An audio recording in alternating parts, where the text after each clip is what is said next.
Nalalapit na ang deadline ng submission ng research study namin. Subalit wala pa kaming nasisimula na mga kagrupo ko. Palibhasa, kaming nasa grupo ay magbabarkada rin kaya mas inuuna ang paggala sa mall, night out, road trip at iba pang pang-aksaya ng oras. Masatisfy lang ang kagustuhan at masabi sa aming mga sarili na we always enjoy life to the fullest.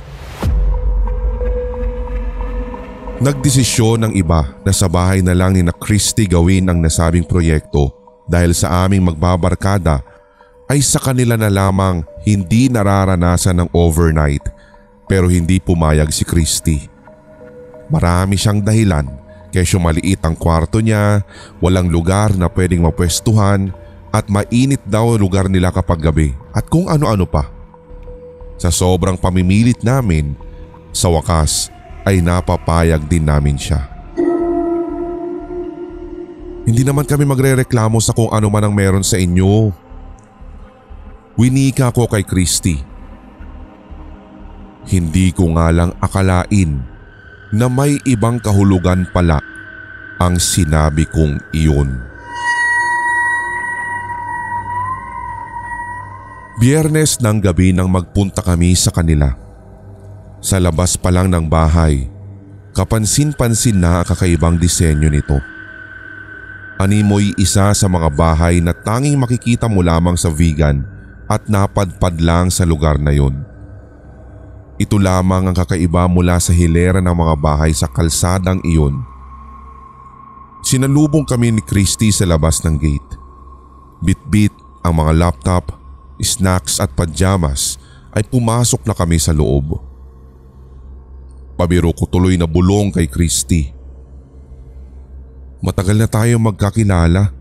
Hindi mo naman sinasabing natatangi pala yung bahay niyo. Hindi naman kasi talaga kami nakatira dito. Bahay ito ng lola ko. Dumating kasi yung mga pinsan ko galing Maynila kaya dun muna sila sa bahay. Tas pumayag naman sina Papa na dito na lang tayo gumawa ng research. Pagpasok pa lang namin ay naaamoy ko na ang kalumaan ng bahay. Malawak ang sala. Sa ibabaw ng maliit na mesa sa gilid ay nakapatong ang maraming litrato na black and white pa ang kuha. Samantalang sa dingding naman ay may mga malalaking painting ng mga tao. Napatanong tuloy ako kung sino ang mga iyon. Sabay turo sa isa sa mga painting sa gitna at parang ito nga yung pinakasentro ng lahat ng canvas. Isang babae iyon na nakatayo sa isang balkonahe habang nakamasid sa papalubog na araw.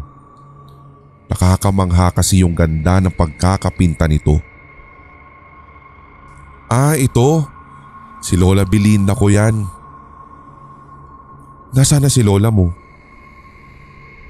Matagal nang patay si Lola. At saka ayaw naman din ipaalis dyan ni Mama kaya yun, dyan na lang yan.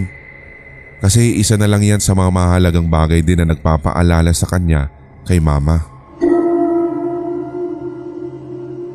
Sa katunayan, medyo natakot ako sa pahayag na iyon ni Christy. Pero binaliwala ko na lamang sapagkat ang focus talaga namin ay ang research namin. Sa isang kwarto sa second floor kami dinala ni Christy at dun daw namin gagawin ang research.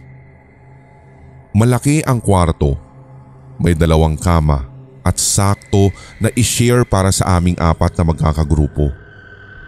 Maaliwalas naman ang buong paligid at halata namang nalilinis sa mga alikabok, agyo at kahit na anong sapot ng gagamba. Sinimulan na ni na Andrea at Hana ang pag-research sa internet gamit ang broadband samantalang si Christy ay bumaba para maghanda ng aming mga snack. Ako naman ay nag-e-encode ng mga letters na ipapasa namin kasama ng research study. Nasa kalagitnaan na kami ng paggawa nang makarinig kami ng mahinang tunog mula sa labas ng kwarto. Parang mahinang pagbagsak ng isang bagay na kahoy sa sahig. Tapos may paakyat ng hagdan. Uy, ano yun? Narinig kong tanong ni Andrea. Wala yun. Huwag niyo na lang pansinin. Sagot ni Christy. Nagpatuloy lang kami sa ginagawa. Ilang saglit lang ay narinig na naman namin ang tunog, pero ngayon ay sa mismong tapat na ng kwarto kung saan kami naroroon. Uy, ano ba yun? Sabay tayo ni Hana at binuksan ang pinto, subalit wala naman kaming nakita kung hindi ang kadiliman lamang. Baka yung pusa lang yun ng kapitbahay. Kapag kasi napunta kami dito, laging nandyan yan. Nadadatnan ko yung pusa ng pag-alagala dito sa loob ng bahay. Pahayag muli ng kaibigan namin. Ipinagpatuloy na lang namin ang ginagawa. Kasabay ng pagre-research ay ang pagpapak namin ng mga baon na chips, coated peanuts at inihanda ni Christy na chicken sandwich para sa amin. Di ko napansin, ubos na pala yung juice. Sambit ko. Di gumawa ka na lang ulit. Sabi ni Hana. Ako talaga? Hindi ba pwedeng si Christy? Kaya mo na yan. Nandun lang naman sa kusina sa baba yung kukunan mong tubig. Sige na. Thank you. At nakangiting wika ni Christy habang abala sa ginagawang pagre-research. So no choice. Wala akong nagawa kung hindi sumunod na lamang. Inilawan muna ni Christy ang hallway ng second floor na parang isang bahagi ng hotel na maraming nakahilerang kwarto. Pagpapaalala niya, siya nga pala, huwag mong kalimutang patayin yung ilaw sa baba pagtapos ka na ha. Okay, yes madam. Sabi ko na parang nayayamot. Dahan-dahan ang pagbaba ko sa hagdan na siguro ay mahigit 20 baitang. Sa unang palapag ay napakadilim. Otomatiko na tinubuan ako ng takot. Ewan ko kung bakit ko biglang naramdaman yun. Kaagad ko na lang na hinanap ang switch at binuksan ang ilaw, saka kumalat ang liwanag sa buong bahay. Tinungo ko muna ang kusina at binilisan na ang pagtimpla ng juice. Habang hinahalo ko ang juice, may narinig akong yapak na mga tsinelas na pumasok din sa kusina. Sa gilid ng mga mata ko ay hindi ako pwedeng magkamali na may nakita akong isang figura. Hindi ko na nilingon dahil ang buong akala ko ay si Christy iyon. Kaya tuloy ang sabi ko, "Oh, Kitam, susunod ka din naman pala eh. Sana ikaw na lang pala nagtimpla ng juice." Pero wala akong nakuhang sagot. Lumingon ako subalit wala naman palang tao doon. Napalunok ako ng laway. Nagmamadali ko nang kinuha ang juice at ang pitsyel ng tubig sa ref at kaagad na umakyat ng hagdan. Mabilis ang ginawa kong paghakbang na halos lagpasan na ang isang baitang. Nasa kalagitnaan na ako nang maalala kong nalimutan kong i-off ang ilaw sa kusina. Napahinto tuloy ako nang sabay kong nadinig na mag-click ang switch ng ilaw sa ibaba at sa hallway ng second floor. Kadiliman ang kaagad na bumalot sa buong bahay. Nangingilid na ang luha ko sa takot. Nanginginig na rin ang mga kamay ko at halos mabitawan ng mga dala sa tigkabilang kamay. Aakyat na sana ako nang may mapansing isang anino ng babae na nakatayo sa pinakatuktok ng hagdan. Christy? Ikaw ba yan? Hana? Andrea? Uy, pakitulungan naman ako dito sa dala ko. Pinipilit kong magpakalma pero naiiyak ko ng wika. Nagsimulang humakbang pababa ang anino. Paisa-isa. Dahan-dahan. Hindi na ako makakilos sa kinatatayuan.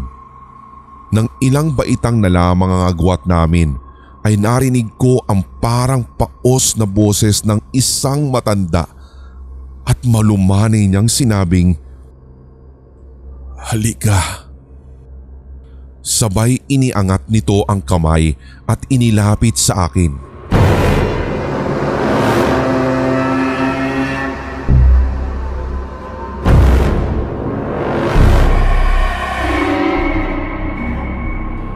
Sa mga sandaling iyon ay gusto ko nang magpakahulog o tumalon mula sa baluster ng hagdan para makawala sa nakakatakot na pangyayaring iyon.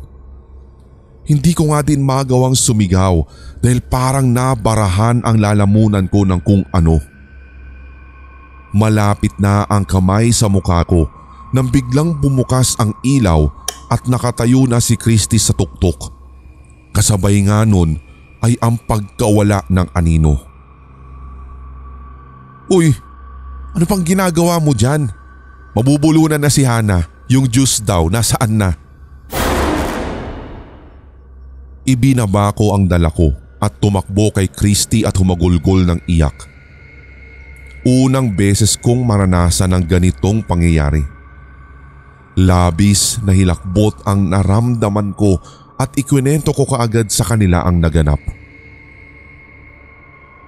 "Hala, baka si Lola Belinda yun. Ayaw kasi na nakabukas ang ilaw kapag hindi na ginagamit, kaya madalas siya yung nag-o-off dati. Hindi ba't pinaalalahanan kita?" Sabi ni Christy.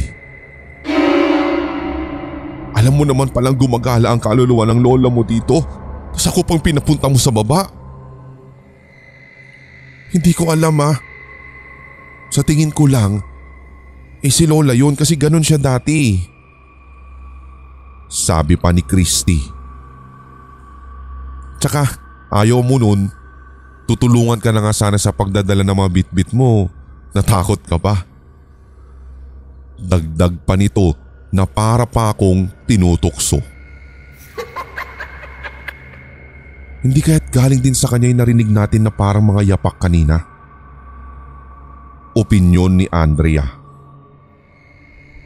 Hindi na namin naituloy pa ang ginagawa dahil natatakot na rin ng iba at nawala na rin sa focus.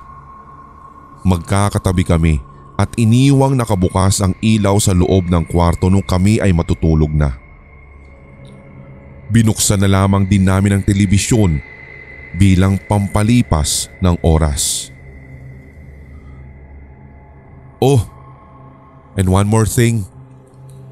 I forgot to tell you na si Lola ang dating may-ari ng kwartong ito. Wika pa ni Christy na parang may nakakalokong ngiti. Hindi na tuloy kami nakatulog at hinintay na lamang namin ang pagsikat ng araw.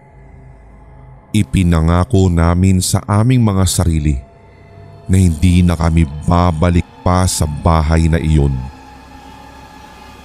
Mahirap na.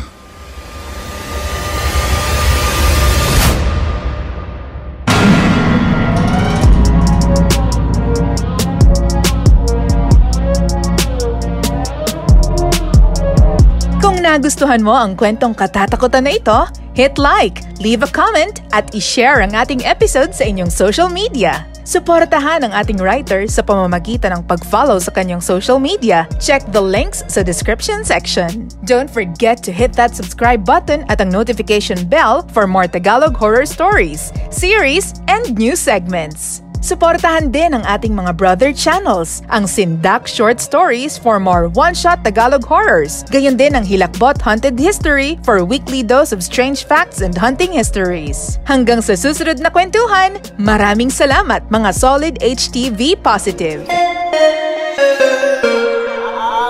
Mga Solid HTV Positive, ako po si Red at inaanyayahan ko po kayo na suportahan ng ating bunsong channel, ang Pulang Likido Animated Horror Stories. Subscribe na! or else. Ngayong taon, tuloy-tuloy ang ating kwentuhan at unli takutan dito sa Hilakbot Pinoy Horror Stories Radio.